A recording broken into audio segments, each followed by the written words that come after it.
ঢাকার ধানমন্ডি ৩২ এবং সুধা সদনেই থেমে থাকেনি হামলা ভাঙচুর। খুলনা, চট্টগ্রাম, নোয়াখালী, সিলেট সহ বাংলাদেশের বিভিন্ন জায়গায় ক্ষমতাচ্যুত আওয়ামী লীগ নেতাদের বাড়ি ঘরে শেখ মুজিবুর রহমানের প্রতিকৃতিতে ভাঙচুর করা হয়েছে। এমনকি ঘন্টার পর ঘন্টা সময় ধরে ভাঙচুরের এসব ঘটনায় ব্যবহার করা হয় বুলডোজার, এক্সকাভেটর। পরিস্থিতি নিয়ন্ত্রণে আইন শৃঙ্খলা রক্ষাকারী বাহিনীর কোনো ভূমিকা রেখেছে এরকম কোনো উদাহরণও নেই। যদিও অন্তর্বর্তী সরকারের পক্ষ থেকে দাবি করা হয়েছে আইন শৃঙ্খলা রক্ষাকারী বাহিনীর তৎপরতার কারণে পরিস্থিতি এখনো পর্যন্ত নিয়ন্ত্রণে রয়েছে।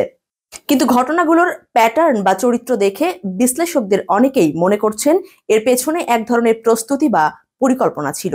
সেই প্রেক্ষাপটে সরকারের দিক থেকে সেভাবে শক্ত অবস্থান দৃশ্যমান ছিল না।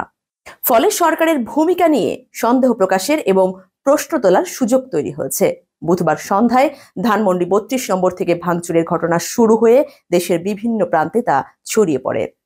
সারা রাত এবং পরদিনও যখন ঘটনা ঘটেই চলেছে, তখন বৃহস্পতিবার বিকেলে সরকারের পক্ষ থেকে লিখিত বক্তব্য দেওয়া হয়েছে। সেই বিবৃতিতে বলা হয়েছে, ধানমন্ডি ৩২ নম্বর বাড়িতে ভাঙচুরের ঘটনা অনভিপ্রেত ও অনাকাঙ্ক্ষিত বলে মনে করে অন্তর্বর্তী সরকার। একই সঙ্গে বলা হয়েছে, পলাতক অবস্থায় ভারতে বসে জুলাই অভ্যুত্থানের বিরুদ্ধে শেখ হাসিনার উস্কানিমূলক বক্তব্যের কারণেই জনমনে গভীর ক্রোধের সৃষ্টি হয়েছে এবং এর বহিঃপ্রকাশই ঘটেছে। সরকার এই বক্তব্যের মাধ্যমে তাদের একটা অবস্থান তুলে ধরেছেন। তবে বক্তব্য দেওয়ার আগ পর্যন্ত সরকারের কারো কারো মধ্যে পরিস্থিতি নিয়ে বিভ্রান্তি ছিল বলে মনে করা হয়।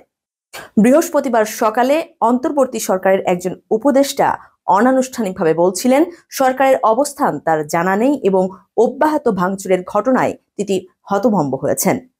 অন্যদিকে শেষ পর্যন্ত সরকার যে বক্তব্য দিয়েছে এর মাধ্যমে তারা দায় এড়াতে চাইছে কিনা এমন আলোচনাও উঠে এসেছে। রাজনীতিকদের কেউ কেউ মনে করেন, বিভিন্ন প্ল্যাটফর্ম থেকে ঘোষণা দিয়ে যেভাবে ভাঙচুর করা হয়েছে তার দায় এড়াতে পারে না সরকার এবং তার সরকারের ভাবমূর্তি ক্ষুণ্ণ করেছে। পরিস্থিতির নানা প্রভাব পড়তে পারে রাজনৈতিক অঙ্গনেও, যদিও রাজনৈতিক দলগুলোকে ঘটনার ব্যাপারে বেশ সতর্ক বলেই মনে হয়েছে। দেশের অন্যতম প্রধান দল বিএনপি এখনো আনুষ্ঠানিক কোনো প্রতিক্রিয়া দেয়নি। তবে ঘটনার ব্যাপারে সরকারের ভূমিকায় বিএনপির নেতাদের মধ্যে সন্দেহ এবং অনেক প্রশ্ন দেখা দিয়েছে।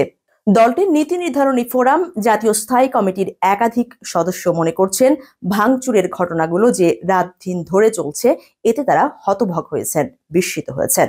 বিএনপি নেতাদের কেউ কেউ মনে করছেন ঘটনাগুলোর প্যাটার্ন একই রকম এবং এর পেছনে প্রস্তুতি ছিল। বিএনপির মিত্র কোনো দলও একইভাবে মূল্যায়ন করছে পরিস্থিতিটাকে। বিএনপির একজন মাত্র নেতা এ পর্যন্ত বিষয়টি নিয়ে জনসম্মুখে কথা বলেছেন। দলটির স্থায়ী কমিটির সদস্য অবসরপ্রাপ্ত মেজর হাফিজউদ্দিন আহমদ এক অনুষ্ঠানে বলেন, গতকাল যে ঘটনা ঘটেছে সেটি এখনো চলমান। এটি কারা করেছে সেই তথ্য আমাদের কাছে নেই। এতে সরকারের কি ভূমিকা ছিল সেই তথ্য আমাদের কাছে নেই। পূর্ণাঙ্গ তথ্য পেলে পরে এই বিষয়ে মন্তব্য করবেন বলেও জানান তিনি। তবে বিষয়টি নিয়ে জামাত ইসলামীর অবস্থান ভিন্ন। দলটির একাধিক নেতার সঙ্গে কথা বলে এমন ধারণা পাওয়া গেছে, দলটির নেতাদের অনেকে ঘটনার জন্য শেখ হাসিনার বক্তব্য দেওয়ার বিষয়কেই মূল কারণ হিসেবে দেখেন। এছাড়া তাদের কথায় ঘটনাগুলোর পক্ষেই যুক্তি তুলে ধরার চেষ্টা ছিল।